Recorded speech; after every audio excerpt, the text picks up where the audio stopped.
estamos nuevamente con un tema bastante duro que ya Mariana nos adelantó en el comienzo del programa. Sí, tiene que ver con la historia de una mujer, Julieta Añasco, que ella cuando era chiquita y ahora nos va a estar contando de qué se trata su historia. Fue abusada, se olvidó de esa historia y al pasar por la iglesia a la que concurría, bueno, recordó aquellos abusos y está impulsando la causa. Y se encuentra con ciertas resistencias para investigar el caso. Presentamos el tema y ahora hablamos con ella.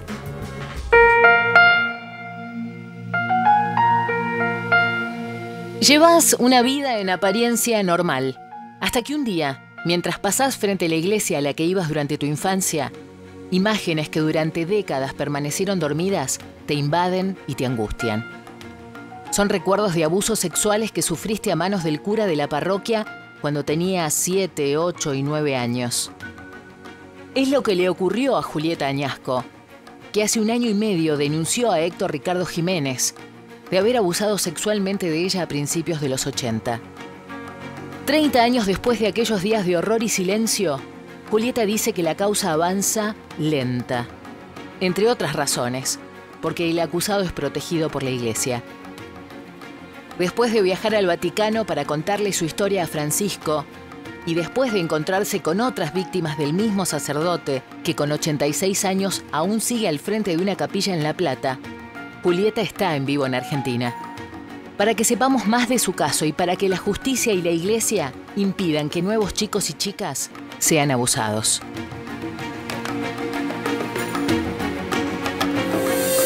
Gracias, Julieta, por venir. Y estamos también con Estefanía Gelso, que ella es su abogada, representa un colectivo de abogadas y abogados populares que se llama La Ciega. Muchas gracias por venir. Nos conocemos hace 1 año y pico cuando te acordaste de aquellos abusos al pasar por la iglesia de Citibel, ¿no? Sí. ¿Cómo fue ese proceso? Y muy doloroso, la verdad, no estaba en mis planes. Pasé por casualidad por ahí y bueno, fue como un proceso que se fue dando de a poco. Yo no sabía que estaba entrando en la primera crisis visible para mí, ¿no? Ya había tenido otras, pero como yo no sabía de qué se trataba. Y bueno, así que a partir de ahí comencé como a recordar, yo digo como que recuperar la memoria. Y empecé a recordar los abusos de este hombre. Y bueno, inmediatamente a hacer un trabajo de investigación y ponerme en contacto con otras víctimas y un poco a armar este rompecabezas, ¿no? ¿Recordá cómo ocurrían, en qué contexto se daban estas situaciones? En mi caso particular, él, mediante unos campamentos que lo organizaba a través de la iglesia, pero sé que también él era el profesor de catecismo en el colegio, porque estaba en la iglesia y en el colegio, ¿no? Entonces me han dicho otras personas que él abusaba en el momento de la confesión, cuando preparaba a los niños para la comunión. Y era el mismo método, o sea, nosotros, bueno, en los campamentos usaba el momento de la confesión o cuando nos bañaba en las duchas, no habían duchas, eran carpas duchas. Y si no, mientras dormíamos también.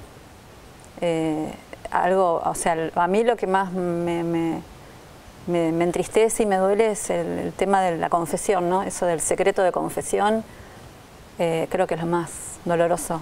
Tremendo. Y en aquel momento vos tenías 7, 8, 9, 10 años más o menos. ¿Pudiste hablarlo? No. Creo que para un niño es muy difícil contar el tema del abuso, no lo puede poner en palabras. Claro. Yo pude a los 18, pero como que en ese momento no se habló mucho del tema. Mis padres fueron a averiguar, a ver si podíamos denunciar y ya estaba prescripta y la causa.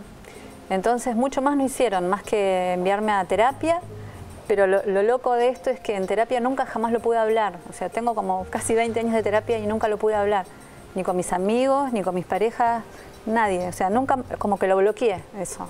Y ahora lo pudiste recuperar de tu memoria, poner en palabras y encontraste otras víctimas. Sí. Bueno, ya te digo, yo estuve buscando y después de que hablamos por teléfono el año pasado, después de los scratches, aparecieron víctimas que son mujeres de 50 años aproximadamente. Eso también para mí fue terrible, porque enterarme que desde el año 71 él viene abusando sistemáticamente de niños, eso para mí fue muy doloroso también. Cuando vos eras chica con tus compañeras, ¿sabía que pasaba lo mismo o no se charla tampoco entre ustedes? ¿Era algo normal tal vez para ustedes que él entrara mientras se duchaban? Sí, claro, era normal. Entendían que era normal. Claro, y creo que en ese momento algunas como que nos llamaba la atención, porque si nosotras éramos nenas de 7 años, nos bañaban chicas más grandes de 15, 16, porque él tenía que hacerlo. Y esas chicas de 15 o 16 tampoco pudieron decirle no. O sea, son las señoras de 50 que ahora encontraste capaz, ¿no? Capaz. Él era la autoridad y no se podía... Con todo lo que significa, digo, el contexto de un niño o una niña que es abusado, siempre es alguien de su confianza, alguien que uno le tiene respeto, alguien a quienes sus padres los dejan para ser cuidados, ¿no? Entonces, por eso es la dificultad de increpar o desautorizar esa autoridad, contando cosas tan tremendas que se van naturalizando, porque el abuso tiene esa característica, ¿no? Uno duda si está bien, si está mal, le incomoda, no le gusta. Por eso es tan importante hablarlo, ¿no? Denunciarlo, y es la perversidad que tiene el propio delito. Y vos, Estefanía, acompañando esta lucha de Julieta, que se abrió una causa, encontraste que había otras causas donde había sido investigado este cura, que incluso hasta fue condenado. Sí, en realidad va a una retrospectiva un poquito de cómo nos conocimos con Julieta. Yo pertenezco a un colectivo de abogados y abogadas populares que se llama La Ciega. Somos varios abogados y abogadas, estoy yo acá, pero en realidad somos bastantes los que estamos poniéndole el cuerpo y la cabeza a como otras situaciones en las que intervenimos. Nos conocimos en la oportunidad de un scratch que se le hizo, digo, porque como herramienta previa a la judicialización, este tipo de delitos que en verdad están prescriptos, pero ahora voy a explicar un poquito después que no sería tan así. Bueno, nos conocimos en uno de los scratches que le hicimos a la casa. En realidad ese fue posterior al que le hicimos cuando él efectivamente era estaba cura en un hospital público. En la capilla del Hospital San Juan de Dios, que claro, es la referencia en La Plata. Después, bueno, desde el movimiento feminista, desde varios arcos, particularmente yo también participo ahí en la campaña nacional contra las violencias hacia las mujeres. Se le hizo un scratch en la casa. Bueno, casualmente él ya no vivía más en ese lugar. Ya tiene 80 y pico de años, claro, ¿no? Hay que recordar que es un señor grande, sin embargo ha quedado como impune todas sus acciones y sus delitos, los que ha cometido contra tantísimas niñas y niños que ahora son adultos. Y bueno, y en todo ese proceso nos conocimos con Julieta, decidimos finalmente hacer la denuncia, eso fue en septiembre de 2013. Bueno, hicimos la denuncia, ahí comienza, digamos, ahí interviene el aparato judicial. Bueno, la denuncia se radicó en la Fiscalía número 6, a cargo del fiscal Marcelo Romero. De La Plata. Exacto, de La Plata.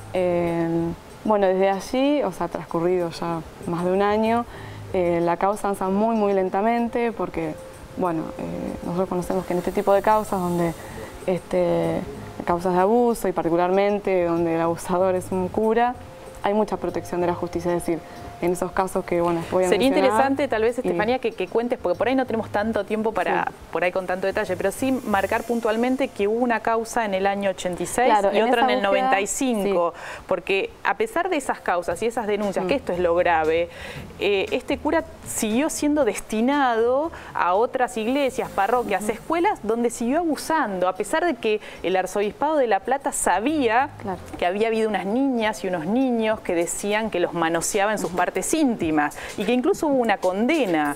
Esto creo que es lo que hay que puntualizar, porque ahí lo que marca claramente es la protección que tuvo este cura del Poder Judicial y del Arzobispado de La Plata. Que se reproduce hoy día en la actualidad. Bueno, nosotras ya sabíamos que en el año 96 él efectivamente había sido condenado por un abuso cometido contra unos niños de Magdalena, y bueno, lo notorio de la sentencia es que se lo condena, efectivamente se demuestra que el delito existió, pero se le concede una excarcelación extraordinaria, es decir, él no tiene una pena de prisión efectiva, o sea, para explicarlo lisillano, digamos. Esto, todo, digamos, esto se genera a raíz de que el arzobispado sale como garante, por así decirlo, de que, bueno, de esa situación, lo cual también es muy grave. Es decir, el arzobispado solicitó expresamente esa excarcelación. Sí. Y a posteriori de eso, que eso fue en el 96, o sea, nunca se los comulgó, o sea, quedó todo como silenciado. Lo que a mí me llama la atención es algo. Vos viajaste al Vaticano. Pero quiero contar otra causa más, que en esa búsqueda, cuando vamos al archivo a archivar esta causa del 96, nos encontramos con otra más viejita que no teníamos conocimiento, porque ahí los archivos son manuales, o sea, estamos hablando de los 80. Donde él nuevamente ha sido denunciado por abuso de unas niñas, y en este caso se lo absuelve, pero los fundamentos de la sentencia son realmente tremendos. Adultocéntrico, con mucha misoginia, porque los jueces establecen que en realidad el relato de las niñas no es suficiente para acreditar el bien tutelado, es decir, para acreditar, digamos... Sí, para condenarlo, claro, uno podría decir, digamos, que a pesar de haber dicho que este señor las manoseaba, no era suficiente para una condena. Exacto. En ese caso el delito era abuso deshonesto, ¿no? Esto también es muy grave, porque es como se paraba en ese momento, estamos hablando de la década del 80, frente a un delito como el abuso sexual. Creo que en eso hemos avanzado, aunque hay muchas dificultades también para escuchar a las víctimas, niños y niñas. Y también ha habido un cambio en los últimos años que tiene que ver con lo que se conoce como la ley Piazza, ¿no? Que en el año 2011, si no recuerdo mal, a partir del movimiento que genera el diseñador, el modisto Roberto Piazza, los delitos de abuso sexual, la prescripción del delito empieza a correr a partir de los 18 años de la víctima. Y esto genera un cambio muy importante, porque, como decíamos al principio, cuando uno es niña o es niño, y si el abusador fue su padre, su tío, su abuelo o el cura, es muy difícil ponerlo en palabras y llevar la denuncia adelante. Tener una escucha cercana de la familia que nos permita tener el coraje, la fuerza para hacerlo. Ahora, a partir de que tiene 18 años, la persona que quiera denunciar, recién ahí empieza a correr que el plazo de prescripción, que depende de las características del delito, puede ser 5, 6, 8, 10 años para que prescriba. Entonces hay un plazo ya de un adulto que tiene el tiempo para ir a denunciar, que te podría haber pasado a vos en este caso, pero como los hechos te involucraron antes de esta sanción de esta ley, ahora hay discusión. Incluso hay un caso en Entre Ríos donde se ha declarado la imprescriptibilidad del delito, ¿no? Que esto es lo que abre como una ventana para que otros casos de menores, de niñas y niños que fueron abusados años atrás puedan seguir la denuncia, ¿no? Y los casos. Ese paso importantísimo fue justo coetáneo a la presentación que nosotros hicimos en el expediente, que como veíamos que no avanzaba, es decir, digamos, teóricamente la justicia de oficio. Bueno, nos presentamos como particularificadas, incorporamos muchísima jurisprudencia en este sentido, hablando de la imprescriptibilidad, pero como una grave violación a los derechos humanos, claro. Jurisprudencia de la Corte Interamericana. Y en ese interín, bueno, sale el fallo de Entre Ríos, que para nosotros fue importantísimo, porque de algún modo abre una brecha, por lo menos en el aspecto judicial. Pero bueno, volviendo a la causa en sí, aún no avanzó demasiado. No se ha logrado notificar fehacientemente a Jiménez, o sea que Jiménez, formalmente no está, Jiménez es el cura, no está, digamos, anoticiado. Claro. ¿Está trabajando? No, ya no trabaja. Lograron correrlo. Claro. Se fue a Carué, sabemos que se estuvo un tiempo y ahora volvió porque tenemos conocimiento que fue a hacer la licencia de conducir en La Plata, y bueno, como a través de los scratches se conoce públicamente el aspecto de él. Sí. Bueno, alguien nos comentó y denunciamos ese domicilio. Julieta, ¿y a vos cómo te cambió, tu historia de vida, el poder sacar de tantos años en la memoria que estaba ahí guardado estos recuerdos y ponerte ahora en una actitud proactiva para que no queden impunes, ¿no? Sí, es increíble. Eso es lo que también me llama mucho la atención, el momento de poder romper el silencio y darte cuenta de lo que te hicieron de chico. Es un delito. Creo que lo pude hacer propio, ¿no? El tema del abuso. Yo como el abuso lo veía como que sí, me pasó, pero no pasó nada, ¿no? Y como que subestimaba el tema del abuso. Y poder ponerlo en mi cuerpo y sentirlo hizo que ahora sea como otra persona. No solo por mí, o sea, yo digo esto también, yo empecé a denunciar las denuncias por mí, y a partir de ahí un montón de gente me empezó a acercarse, chicos que fueron abusados por sacerdotes de toda la Argentina, y a partir de ahí también se me abrió otro camino que no estaba en mis planes, para nada. Así que ahora también lucho por que las causas de abuso no prescriban, no deben prescribir. Yo tengo mucha fe de que puede cambiar eso, Y además, bueno, acompañar a mis compañeros justamente en este camino. Hay muchos chicos que no, las causas de ellos nadie por ahí, o muy poca gente sabe. Y bueno, así que por suerte contactamos con el abogado Carlos Lombardi de Mendoza, que es un luchador por los derechos humanos y sabe mucho sobre derecho canónico. Derecho canónico, así que nos está asesorando a todos. Y ustedes formaron una red de sobrevivientes de abuso eclesiástico en la Argentina. Sí, en otros países sabemos que ha habido grandes movimientos de víctimas de abuso, sabemos el caso en Estados Unidos, en Irlanda, en Brasil también, y vos estás por viajar a Estados Unidos. Sí, sí, a raíz de todo esto, bueno, tuve un año de crisis cuando empecé a recordar y bueno, a hacer lo propio, de llorar y estuve muy mal, muy encerrada, literalmente encerrada, y gracias a mi compañero y a mi hijo, ellos estuvieron ahí sosteniéndome. Ay, perdón. Está bien. Y bueno, y a raíz de eso me contacté virtualmente con un montón de gente de otros países, conocí a SNAP, y el trabajo SNAP es la red de víctimas sobrevivientes de Estados Unidos. Y a raíz de ellos empecé a ver otro mundo y bueno, ellos me están ayudando muchísimo. Hay en Perú hay una persona, un doctor, Héctor Guillén, lo tengo que nombrar porque es impresionante lo que hace conmigo también. Me mandó mucho material. ¿Te asesora? Me asesora, me está enseñando mucho. Y bueno, y a raíz de eso ellos me han invitado a viajar a una conferencia que se hace todos los años en Estados Unidos, ¿sí? Y con la posibilidad de poder llevar no solo mi caso, sino el caso de mis compañeros, que son varios, y llevarlos allá y tratar de presentarlos en la ONU. ¿Y qué pensás de, bueno, desde que asumió Bergoglio como el Papa Francisco, ha expresado por lo menos ciertas posiciones distintas de lo que era la política de la Iglesia histórica, ¿no? De encubrir, de tapar, de silenciar, de trasladar a los curas denunciados sin asumir los delitos, ¿no? Como estos hechos como delitos? En eso ha habido un cambio, por lo menos desde la palabra. ¿Vos cómo lo estás viviendo? Sí, nosotros estamos intentando llegar a él ahora como Papa. Mis compañeros como Gabriel Ferrini, Osvaldito Ramírez en Corrientes, Iván de Mendoza, ellos también, los chicos Graci, ellos también han intentado llegar a él cuando él era cardenal, no tuvieron éxito.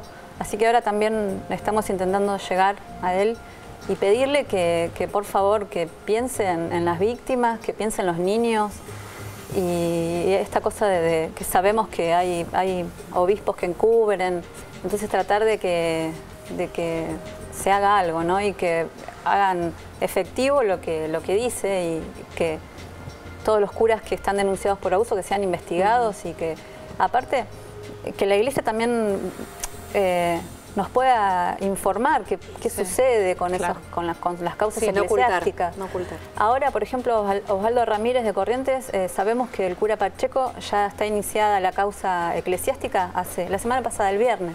Entonces queremos saber qué va a pasar. Y así que bueno, le estamos pidiendo entre todas las víctimas a no de América. bajar los brazos. Sí. Muchísimas gracias por haber venido. Bueno, gracias a ustedes. Muchas gracias.